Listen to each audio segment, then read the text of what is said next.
जानकारी निकलकर सामने आई है। उसके मुताबिक उधमपुर मुठभेड़ में एक जवान के शहीद होने की खबर मिल रही है।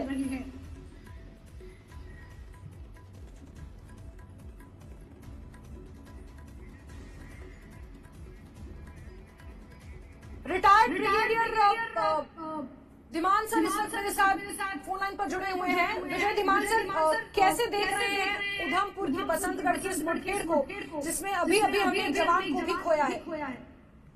देखिए, ये जो मुठभेड़ चल रही है, ये मैंने आपको बताया, ये 23 मार्च को जब ये ऑपरेशन शुरू हुआ था अपना हीरानगर एरिया से, तो उस वक्त हमारे पास पुख्ता इनपुट थी, इंटेलिजेंस इनपुट थी। और क्योंकि उस वक्त जो सरगर्मियां सिक्योरिटी फोर्सेज के हल्के में हुई हैं, उससे हमें पता था कि ये मालूम था कुछ होने वाला है। तो ये लगता है कोई 35, 40, 45 का एक बैच है जो 2-2, 3-3 के ग्रुप में इन्फिल्ट्रेट करके अंदर आया है। और इनमें से सिर्फ एक ही जत्था है जो शत्रु तक पहुंचा है, जो मारा गया है वहां पे आरआर बटालियन के द्वारा। उसके अलावा बाकी मेजोरिटी जो लोग हैं, ये जितने भी टेररिस्ट हैं, ये सारे के सारे सेवजधार के वेस्ट में ही पकड़े जा रहे हैं।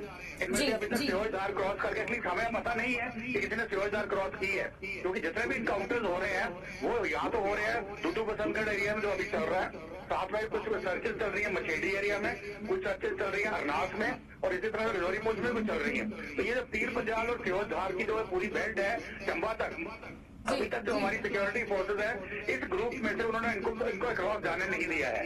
अब वो शत्रु वाला इंसिडेंट हमें पता नहीं है कि इनका कोई आदमी इन्फिल्ट्रेट करके इनके 2 बंदे गए, क्योंकि वहां पे सैफुद्दौला और पारा मारे गए हैं।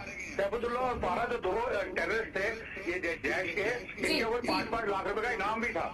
तो इसलिए मुझे ये लगता है कि तो उधमपुर वाला इंसिडेंट अभी चल रहा है, ये अभी जो ये 23 को मार्च को जो अभियान शुरू हुआ है। बिल्कुल बिल्कुल धीमान सर, मुझे याद है इससे पहले जब सोशल मीडिया पर हम लोग जुड़े थे और उस वक्त भी आपने इस तरह की जानकारी साझा की थी कि बड़े पैमाने पर इन्फिल्ट्रेट या तो हुई है या तो इन्फिल्ट्रेट करने की कोशिशें की जा रही हैं। आतंकवादी ताक में बैठे हुए हैं, क्या उससे जोड़कर हम इसे देख सकते हैं? और पहलगाम हमले को लेकर क्या हम इसे जोड़कर देख सकते हैं? क्योंकि अगर पीर पंचाल की रेंज जब खत्म होती है तो जाहिर सी बात है ऊपर दक्षिण कश्मीर ही पड़ता है, और कुलगाम में उरी सेक्टर में आतंकवादियों का इन्फिल्ट्रेट करते हुए मारे जाना, इसके अलावा टंगमर्ग में बीते कल आतंकवादियों के साथ मुठभेड़ होना, पहलगाम का हमला होना, किस तरह से इन कड़ियों को जोड़ के देखा जाए?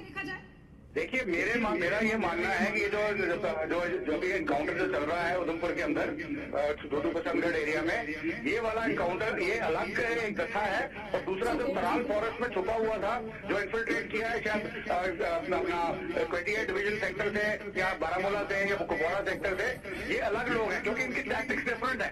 ये तो जम्मू वाला एरिया है, ये हाईली क्वालिफाइड, हाईली प्रोफेशनल लगता है। मे बी SSC कमांडोज द्वारा, अगर वो कमांडोज नहीं है तो उनके जो टीम लीडर्स कमांडो है, उनके पास जो इक्विपमेंट है, जो राइफल्स हैं, या उनके पास कम्युनिकेशन, जिस तरीके से वो टैक्टिक्स यूज करते हैं, ये पहलगाम वाला वो नहीं है।